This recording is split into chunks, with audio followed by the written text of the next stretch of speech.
A ver, vamos a meternos de lleno en esto. ¿Y si la historia de Estados Unidos, la que conocemos todos, en realidad no cuenta toda la verdad sobre sus motivaciones? Pues hoy vamos a analizar la tesis de un libro que plantea justo eso. Propone una especie de contrahistoria del expansionismo de Estados Unidos desde sus mismísimos orígenes hasta hoy. La fuente en la que nos basamos es este libro, De Monroe a Trump, y ya el subtítulo nos da una pista. Enmarca la historia de Estados Unidos no como una simple sucesión de hechos, sino como una evolución constante, un camino que va desde un expansionismo temprano hasta lo que llama un imperialismo tardío. La cortada ya lo dice casi todo. En el centro de todo este relato está esa famosa frase de 1823. América para los americanos. Suena bien, ¿verdad? Pero la pregunta que lanza este análisis es demoledora. ¿Para qué americanos exactamente? Y esta es la cuestión que nos va a guiar en todo momento. Y aquí es donde la cosa se pone realmente interesante.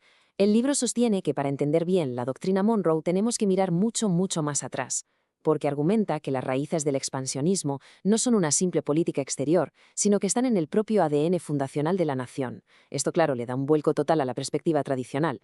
Vale, y aquí hay un concepto que es la clave de todo: el colonialismo de asentamiento. El libro cita a la historiadora Roxanne Dunbar Ortiz, que explica que esto no es solo llegar y colonizar, ¿eh? No, es algo mucho más profundo. Es fundar un Estado entero sobre una base ideológica de supremacía blanca, sobre la práctica de la esclavitud y, ojo, sobre una política sistemática de genocidio y robo de tierras a los pueblos indígenas. Esta cita de Dunbar Ortiz es tremendamente directa. La existencia misma del país es resultado del saqueo de todo un continente y sus recursos. El punto aquí es crucial. El expansionismo no sería una política que el país elige, sino el motor que permite que el país exista. Bien, pasemos a ver cómo esta base ideológica se transforma en política oficial. Porque en 1823 todas esas ideas que llevaban siglos cociéndose, de repente se cristalizan en un único y muy poderoso anuncio, la doctrina Monroe. Es el momento en que esta visión expansionista se formaliza y se presenta al mundo entero. Fijaos, porque lo realmente interesante aquí es el contexto. La doctrina Monroe no aparece de la nada, ¿verdad? Para nada. Llega justo después de la compra de Luisiana en 1803, que por cierto duplicó el tamaño del país de un plumazo, y justo antes de la guerra con México, en la que se anexionarían más de la mitad de su territorio. O sea que no es un hecho aislado, es una pieza más en un puzzle de expansión que iba a toda velocidad. Y así llegamos a 1823.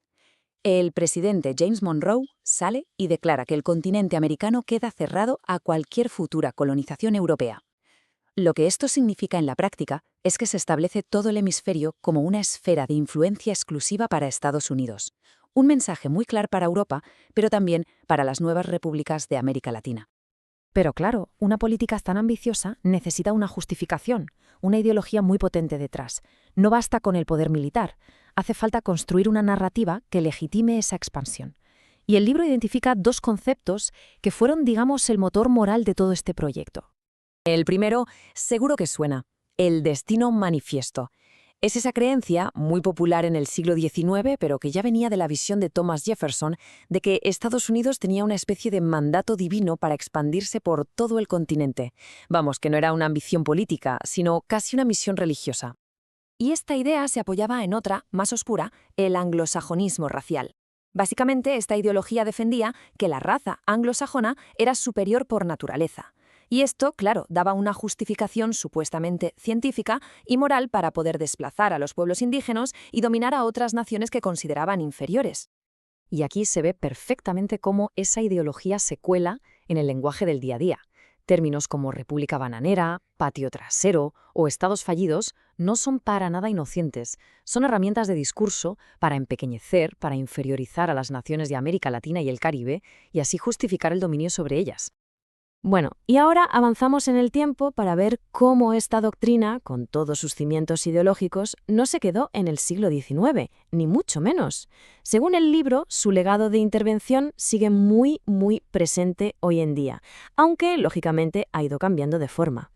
Vemos cómo evoluciona. La doctrina Monroe original era simple: Europa fuera de aquí. Pero en 1904 llega el corolario Roosevelt y la transforma por completo. Ahora Estados Unidos se posiciona como el policía del hemisferio, con derecho a intervenir.